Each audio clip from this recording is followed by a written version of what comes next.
Okey, bismillahirrahmanirrahim. Assalamualaikum warahmatullahi wabarakatuh dan selamat pagi. Waalaikumsalam.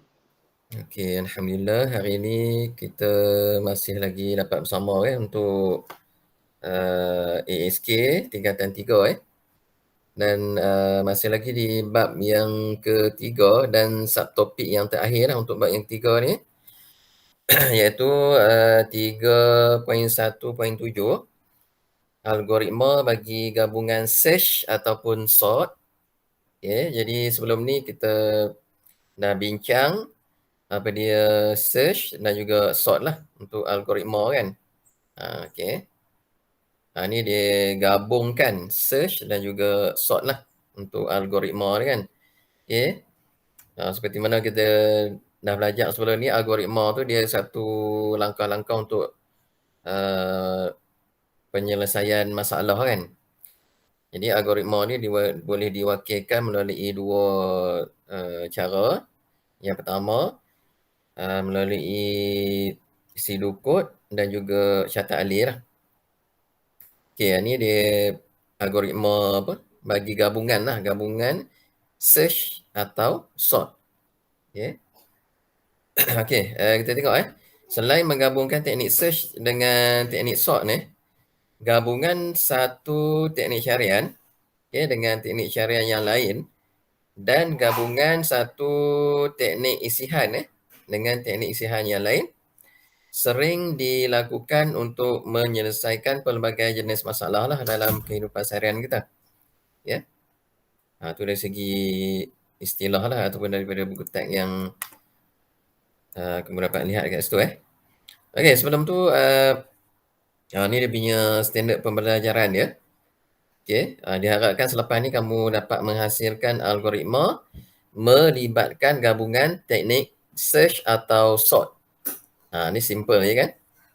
Menghasilkan algoritma melibatkan gabungan teknik search atau sort. Okey. So, contoh dibagi dekat sini. Contoh 3.14 tu. Pembinaan algoritma bagi gabungan teknik search. Okey, dia nak terangkan teknik search dahulu Okey, dekat sini dia ada penyataan masalah dia ataupun Rajah 3.9 ni menerangkan penggunaan DDC bagi mencari buku-buku berkategori operasi. Okey, DDC kita tengok apa dia DDC tu. Penyataan masalah dia, Naresh ingin mencari senaskah buku rujukan dalam kategori operasi aritmetik. Okey. Dia nak cari buku rujukan kan dalam buku rujukan untuk operasi aritmetik lah. Jadi perpustakaan sekolah Naresh menggunakan sistem perpuluhan Dewi Dewi DDC itulah. DDC Dewi dia adalah dia punya singkatan ni dalam bahasa Inggeris lah. Jadi untuk nak mengklasifikasikan buku-buku yang disusun pada rak lah. Okey. Jadi rajah di bawah ni menunjukkan sebahagian daripada penggunaan DDC bagi mencari buku berkategori operasi lah. Ya. Kemudian ni dia adalah dia punya nombor dia. Nombor kod dia kan. 000 untuk karya am. 100 falsafah. Kemudian 200 agama. 300 untuk sains kemasyarakatan kan. Dan 400 untuk bahasa. Kemudian 500 sains tulen kan. Sains tulen. Dia operasi aritmetik kan. Dia nak mencari aritmetik iaitu yang ni lah sains tulen. Kemudian matematik. Dan kemudian dia pergi pada 513 ni aritmetik dan operasi. Ini dia menggunakan DDC ni. Okey, yang bahagian ni dia kata apa? Tahukah anda DDC adalah sistem klasifikasi yang digunakan secara meluas lah. oleh perpustakaan di seluruh dunia. Sistem ni telah digunakan oleh lebih daripada 138 negara. Sejak 1983, DDC telah diterjemahkan ke dalam 30 bahasa. Oleh sebab DDC ialah sistem klasifikasi yang berbentuk hierarki, okay, dia ada hierarki dia kan. Maka bukan semua klasifikasi telah ditentukan. Ini bergantung kepada perpustakaan yang menggunakan klasifikasi tersebutlah. Okey. Ini sebab dia nak mencari buku yang ada di bawah kategori operasi aritmetik kan.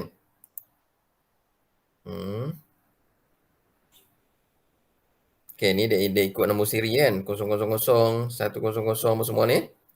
Okey, kalau kamu perasan dekat situ, untuk kategori apa dipanggil tu? Operasi aritmetik, dia highlight kan tu kan.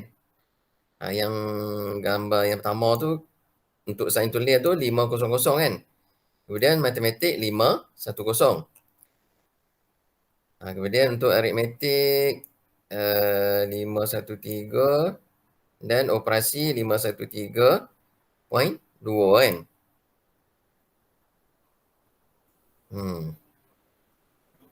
Maksudnya dari segi yang melibatkan aritmetik ataupun pengiraan ni, matematik ke, sains tulis ke, operasi apa semua kan. Jadi dia ada siri dia lah, siri 500 kan. Kalau siri 400 tu dia untuk bahasa lah kan.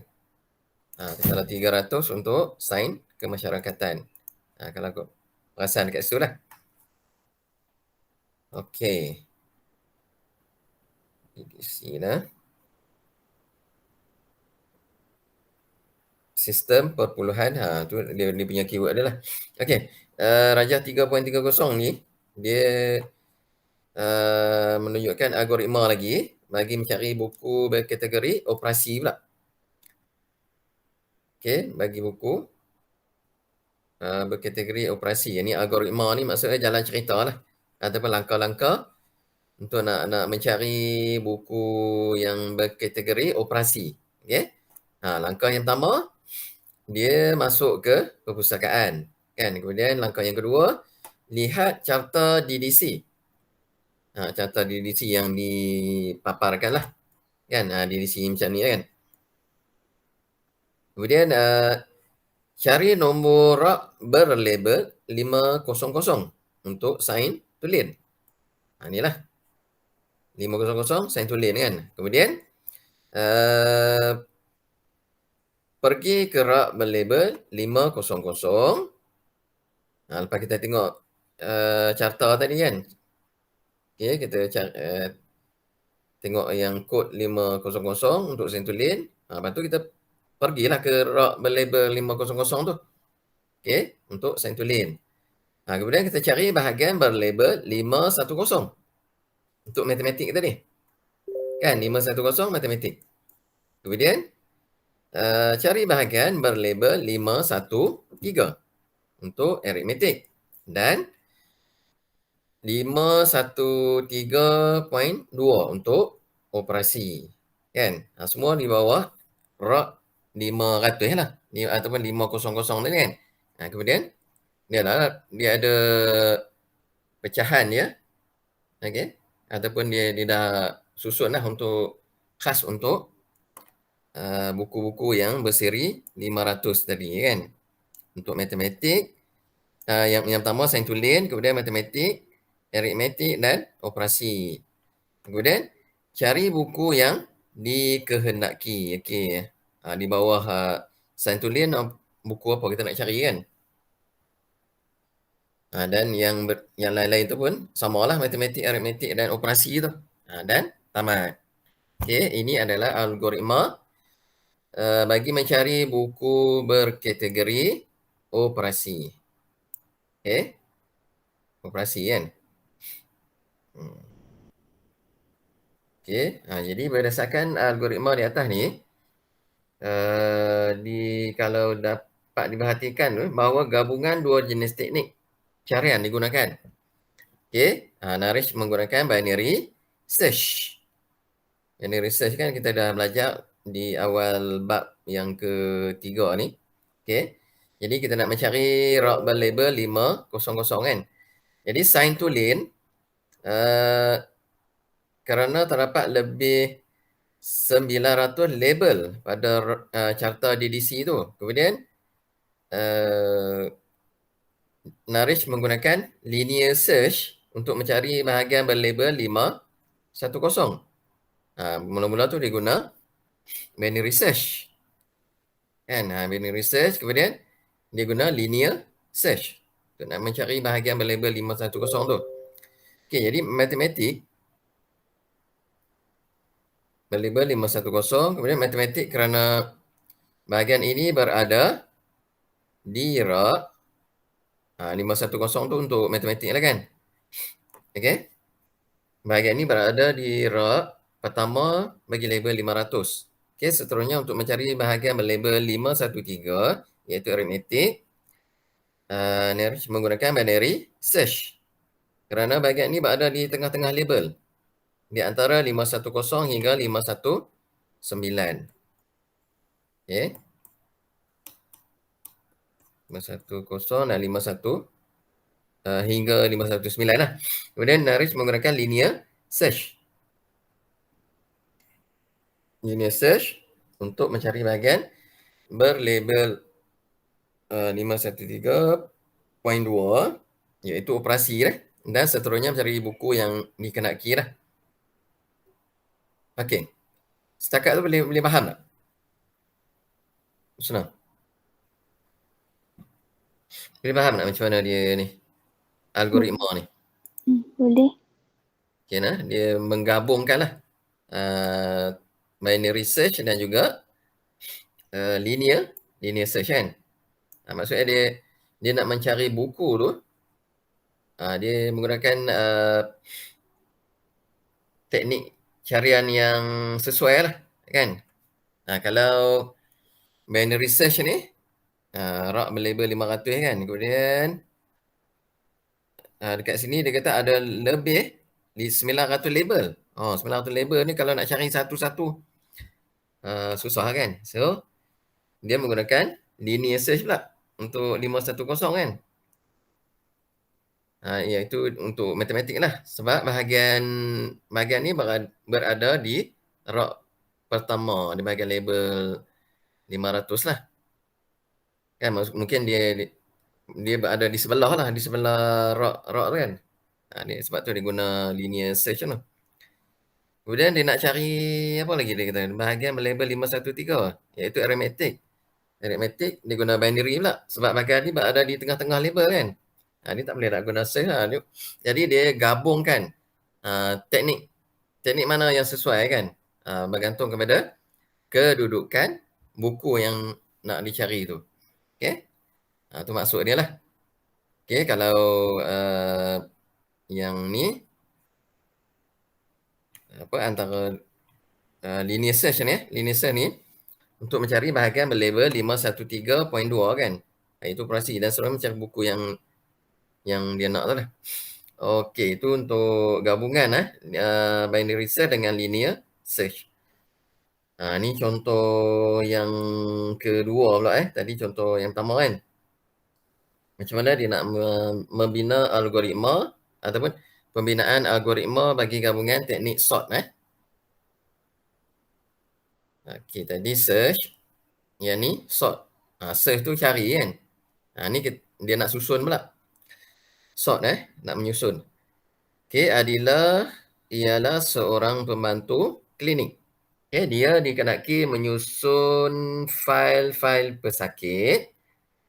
Okey, pembantu klinik tadi dia nak susun fail-fail pesakit ni yang terdapat di klinik itu bagi memudahkan fail pesakit dicari apabila pesakit datang untuk mendapatkan rawatan.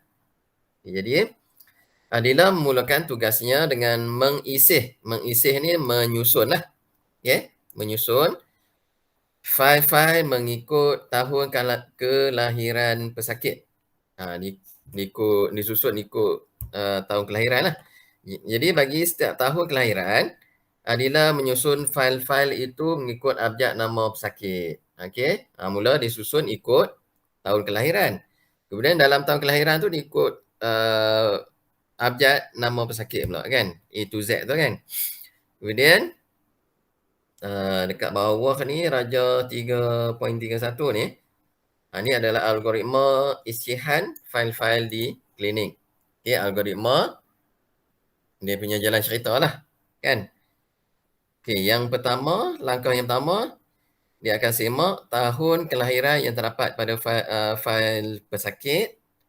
Okey, yang kedua, langkah yang kedua dia akan mengisi fail-fail pesakit dengan memasukkan fail-fail ke dalam beberapa buah kotak mengikut tahun kelahiran.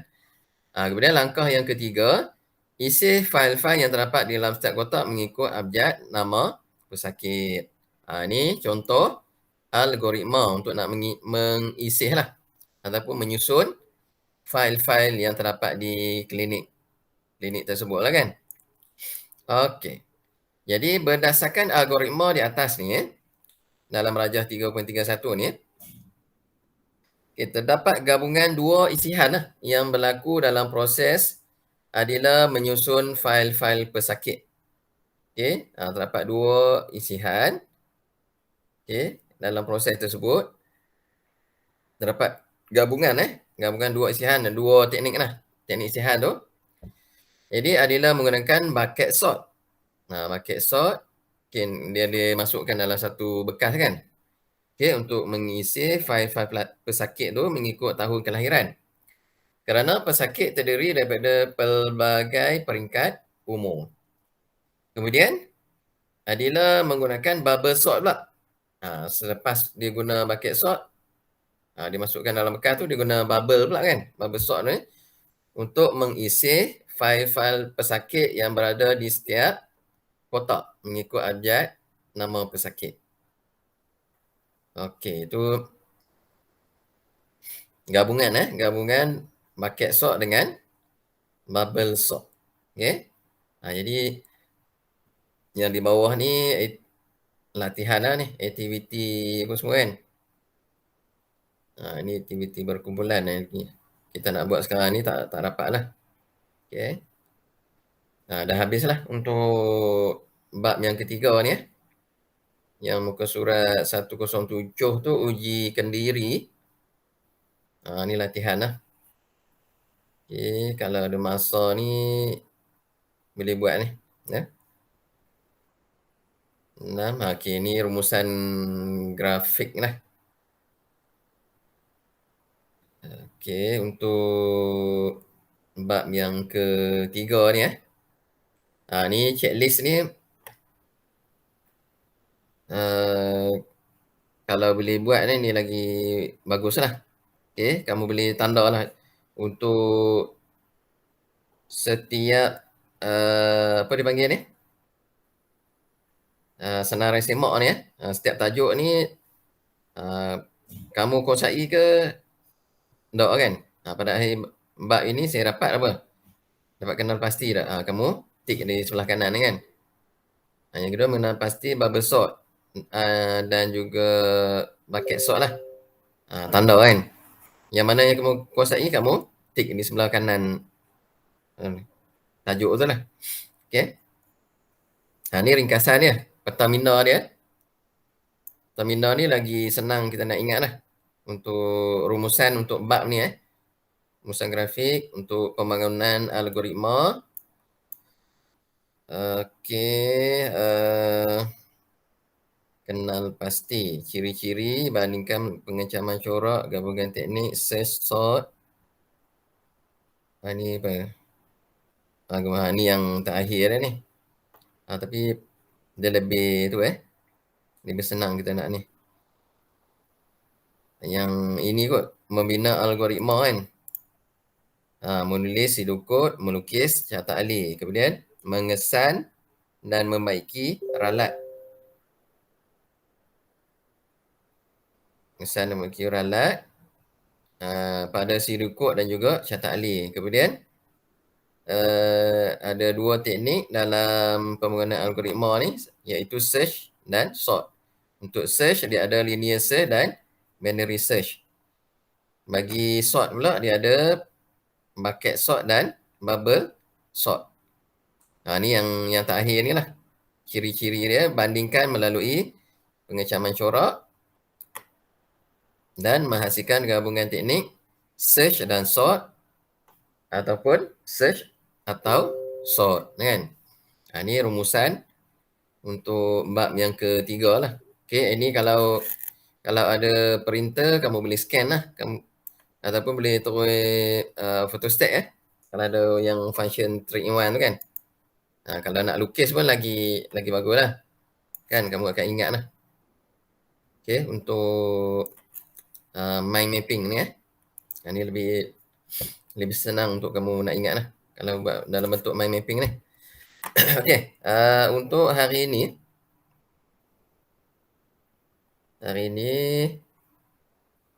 ada soalan tak? Senang. Saya takat ni lah. Gabungan bucket sort dengan bubble sort ni. Tak, cikgu. Boleh faham tak? Ya, boleh. Okey, alhamdulillah lah kalau boleh faham lah. Sebab ni dah tak banyak dah ni. Okey,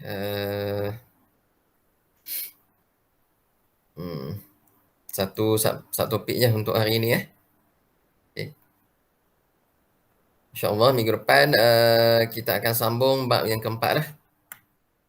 Bab yang keempat ni lagi ini penting juga kod arahan sebab ni dia ada pangkalan data dan SQL dengan struktur kod arahan.